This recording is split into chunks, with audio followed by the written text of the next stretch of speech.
E aí? Pelo menos alguma vez você já ouviu falar que a gente precisaria de voto impresso no Brasil, não é verdade? E muito provavelmente você viu nesses últimos dias algumas declarações aí do ministro Barroso que causaram uma certa polêmica sobre o voto impresso. Eu sou o professor Bruno Grego e eu vim aqui falar com vocês sobre voto impresso e democracia no Brasil.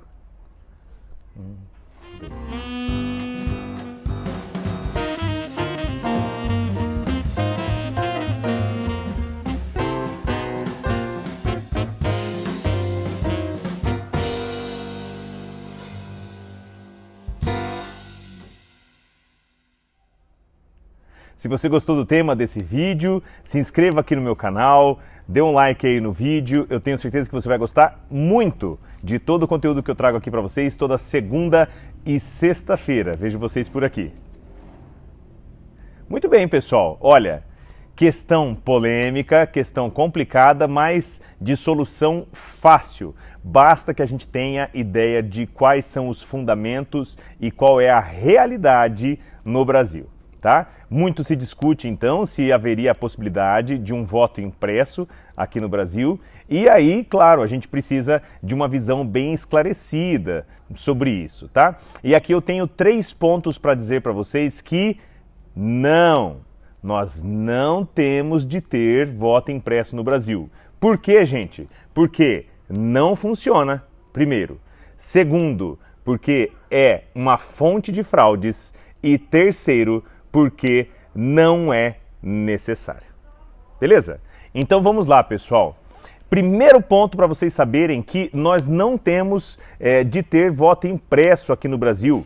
Não funcionaria. Esse é o primeiro ponto, gente. Primeira questão, então, não funciona. Qual é a grande questão do voto impresso? É que cada um de nós poderia ter um comprovante do voto e a gente poderia utilizar esse comprovante do voto para depois comparar com o resultado das eleições. Agora, vejam, o resultado das eleições, gente, é coletivo, não é individual. Se nós pegamos a menor das sessões eleitorais, aí, com 200 eleitores, nós precisaríamos dos votos de todos os 200 eleitores para apurar aquela sessão eleitoral. E o Brasil tem dezenas, se não centenas de milhares de sessões eleitorais, que são cada um dos locais em que nós temos as urnas. Portanto, é virtualmente impossível que nós tenhamos qualquer efetividade na apuração de um voto impresso. Ou seja, não adianta de nada a gente ter o voto impresso e utilizar um voto impresso, porque depois eu faria o que com esse papel? Eu simplesmente ia comparar o meu voto com o resultado das eleições, que é algo que você já faz, porque você já sabe que o seu voto está aqui. Então é absolutamente inútil ter o voto impresso para esse fim. Alguém poderia dizer, não, mas na verdade é muito importante a gente ter o voto impresso, porque isso é que evitaria a fraude e nós poderíamos verificar que existem uns resultados mais fiáveis, né? A gente evitaria as fraudes. Gente, outra falácia, outra balela.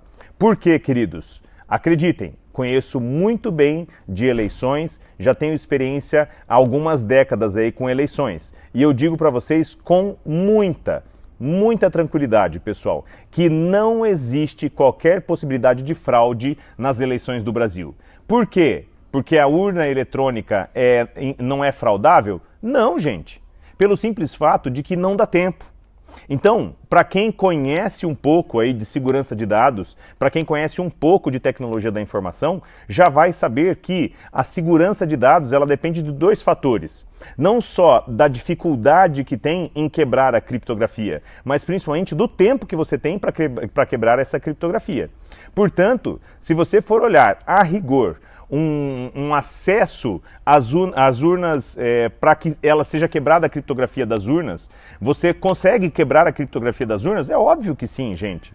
Um bom hacker consegue quebrar a criptografia de uma urna. E ele vai demorar aí o quê? Um dia de trabalho, talvez menos. Agora, quantos hackers que nós precisaríamos para quebrar a segurança de todas as urnas?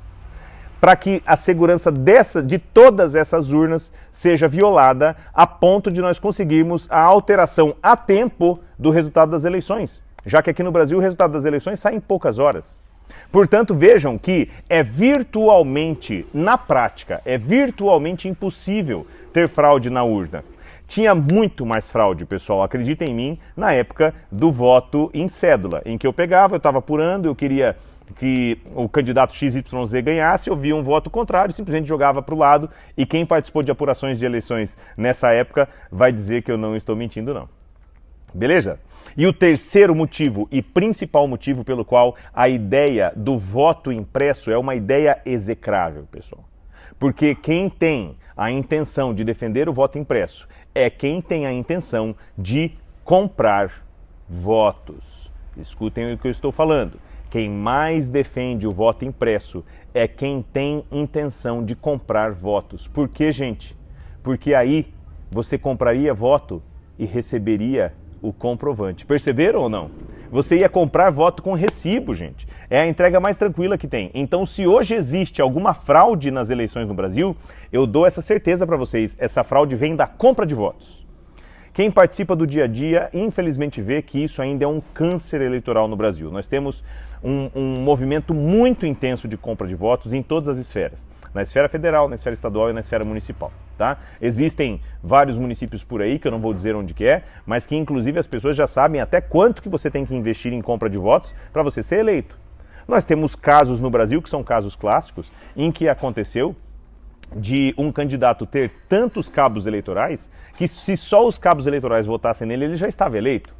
Vejam então que a compra de votos é algo concreto. E, gente, entendam, não teria nada melhor para quem quer comprar votos do que poder falar o seguinte, ó, eu compro seu voto por R$50, por R$100, por R$5, por uma dentadura, por um chinelo, etc. Traz o comprovante e eu te entrego o dinheiro, perceberam? Traga o comprovante que você votou em mim, eu te entrego o dinheiro. Gente, é o melhor instrumento que existe para fraude em eleições, seria o voto impresso.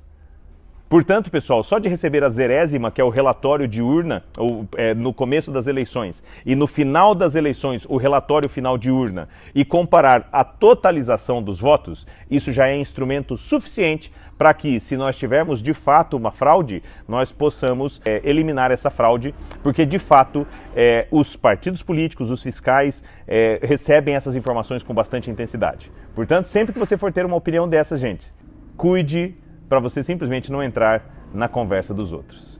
Se você gostou desse vídeo, se inscreva aqui no meu canal. Eu tenho certeza que você vai gostar muito desse debate que eu faço aqui com vocês sobre política, administração pública, direito, todos esses temas que eu gosto e tenho certeza que eu vou fazer vocês gostarem também.